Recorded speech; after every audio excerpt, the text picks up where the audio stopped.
Welcome to rapid steno. आज हम करने जा रहे हैं पॉलिटी में president, vice president and prime minister से रिलेटेड सारे आर्टिकल्स जो कि हमारे कॉन्स्टिट्यूशन में पार्ट 5 में दिए गए हैं।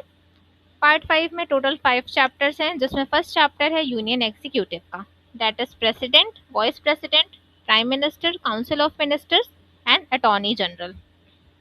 तो स्टार्ट करते हैं सबसे पहले प्रेसिडेंट से।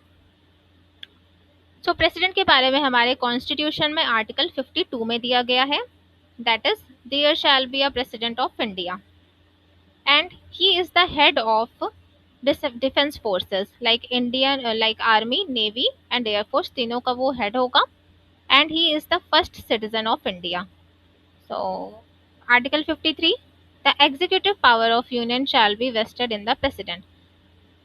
यूनियन की जो भी एग्जीक्यूटिव पावर होगी वो प्रेसिडेंट में होगी।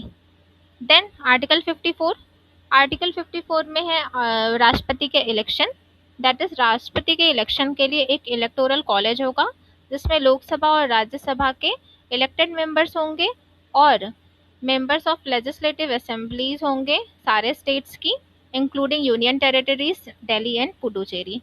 दैट इज ये सारे के सारे मेंबर्स इलेक्टेड मेंबर्स होंगे, नॉमिनेटेड मेंबर्स नहीं होंगे।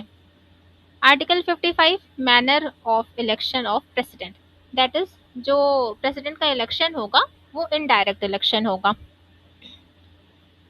Article 56, the president shall hold office for a term of 5 years. तो प्रेसिडेंट का टर्म ऑफ ऑफिस कितने साल का होगा? 5 साल का होगा। Article 57, a person who holds or who has held office as president shall, subject to the other provisions of this constitution, be eligible for re-election to that office. That is, अगर कोई president बन चुका है तो वो वापस से president बनने के लिए एलिजिबल है मल्टीपल नंबर ऑफ टाइम्स, तो वो इलेक्शन में पार्टिसिपेट फिर से कर सकता है।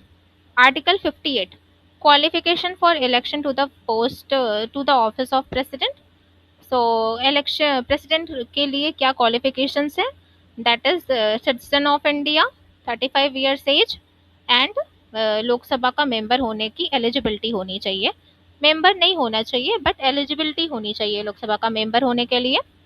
And let's come to article 59, conditions of the office of president. So president के लिए कंडीशन ये है कि वो किसी भी हाउस का मेंबर नहीं होना चाहिए एंड अगर वो मेंबर है तो उसे अपॉइंटमेंट से पहले रिजाइन देना होगा। Let's come to article 60, oath to the office of president. तो प्रेसिडेंट को ओथ कौन दिलाता है? वो सुप्रीम कोर्ट के जज दिलाते हैं, that is chief justice of India. Article 61, procedure for impeachment of the president. Article 61 में है राष्ट्रपति का महाभियोग। तो राष्ट्रपति के महाभियोग में दोनों हाउसेस के मेंबर्स शामिल होते हैं, that is elected and nominated दोनों मेंबर्स। बट इलेक्शन में जो है एमएलए आते हैं, member of legislative assemblies, but impeachment में नहीं पार्टिसिपेट करते हैं। आर्टिकल 62 में है provisions related to the term and vacancy of the president. अगर प्रेसिडेंट का टर्म एक्सपायर होने वाला है तो उससे पहले ही इलेक्शन हो जाना चाहिए नए प्रेसिडेंट के लिए। एंड अगर इन केस अचानक से प्रेसिडेंट की सीट वैकेंट हो जाती है ड्यू टू डेथ और एनी अदर रीजन, तब उस पीरियड में vice president can act as an acting president and अगर वॉइस प्रेसिडेंट अवेलेबल नहीं है तो उनकी जगह पे chief justice of India and अगर chief justice of India available नहीं है तो उनकी जगह पे सुप्रीम कोर्ट के जो भी सीनियर मोस्ट जज हैं वे एक्टिंग प्रेसिडेंट के रूप में काम कर सकते हैं। Let's come to articles of vice president. Article 63, there shall be a vice president of India. जैसे कि लिखा ही हुआ है, there shall be a vice president of India, India का एक वॉइस प्रेसिडेंट होगा। Article 64, the vice president shall be ex officio chairman of the council of states. तो जो वॉइस प्रेसिडेंट होगा वो राज्यसभा का एक्स ऑफिशियो चेयरमैन होगा। देन आर्टिकल 65, आर्टिकल 65 कहता है कि vice president to act as president और to discharge his functions during casual vacancies in the office और during the absence of president. मतलब अगर प्रेसिडेंट एब्सेंस है, अगर वैकेंसीज हैं ऑफिस में, तो उनकी जगह पे वॉइस प्रेसिडेंट उनकी ड्यूटी को परफॉर्म कर सकता है। Let's come to article 66। Article 66 vice president के इलेक्शन से रिलेटेड है। दैट इज वाइस प्रेसिडेंट के इलेक्शन के लिए भी एक इलेक्टोरल कॉलेज होगा जिसमें लोकसभा और राज्यसभा के मेंबर्स होंगे। एंड सिस्टम क्या होगा? Proportional representation plus single transferable vote. And president के लिए भी यही था system, proportional representation and single transferable vote. Let's come to Article 67. Vice President shall hold office for a term of 5 years. Article 68. Provisions related to the term and vacancy of the Vice President. That is, अगर vice president का term expire होने वाला है तो उससे पहले ही नए vice president के लिए इलेक्शन हो जाना चाहिए। आर्टिकल 69। वाइस प्रेसिडेंट को शपथ कौन दिलाता है? तो वो प्रेसिडेंट दिलाते हैं।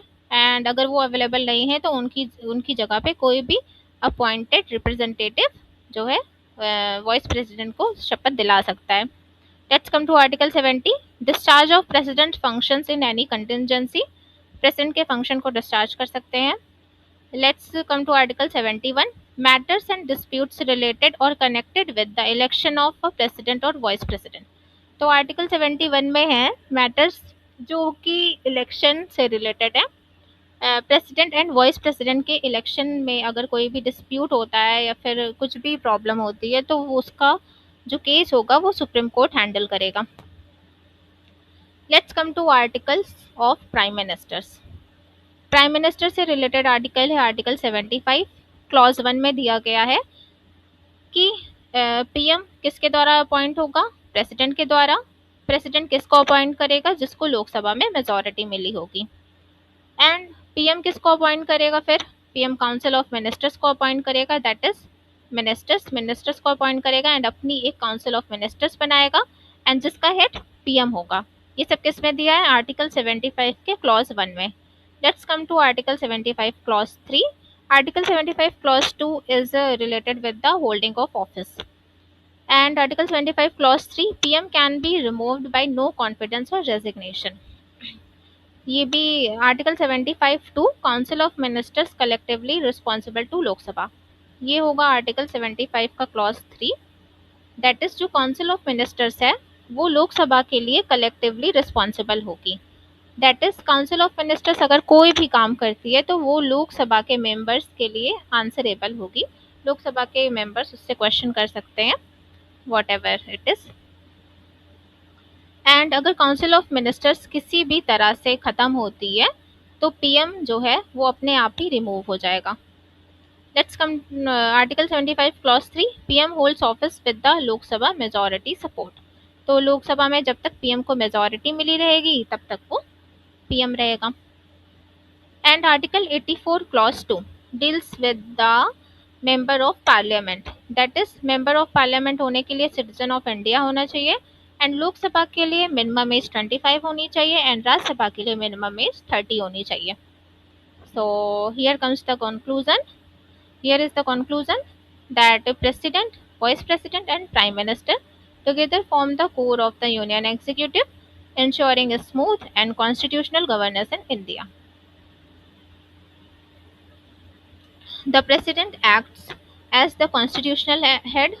President constitutional head की तरह काम करता है एंड ये कैसा होता है? कैसा हेड होता है? नॉमिनल हेड होता है और डी ज्यूरे हेड होता है। एंड जो प्राइम मिनिस्टर होता है वो डी फैक्टो हेड होता है। एंड जो भी काउंसिल ऑफ मिनिस्टर्स, पीएम कैसे काम करता है? काउंसिल ऑफ मिनिस्टर्स की हेल्प से काम करता है एंड जो काउंसिल ऑफ मिनिस्टर्स होती है वो लोकसभा के लिए अकाउंटेबल होती है। So that is all for today and hope you like this video. And if you want more such videos, don't forget to subscribe our channel Rapid Steno. And one more thing, students who are preparing for any type of steno exams in India, they can just search Rapid Steno on Google and here is the solution for all your steno exams. Rapid Steno. So here is the pricing details of pass and you can buy it and आप अभी से preparation start कर सकते हैं। So thank you for today.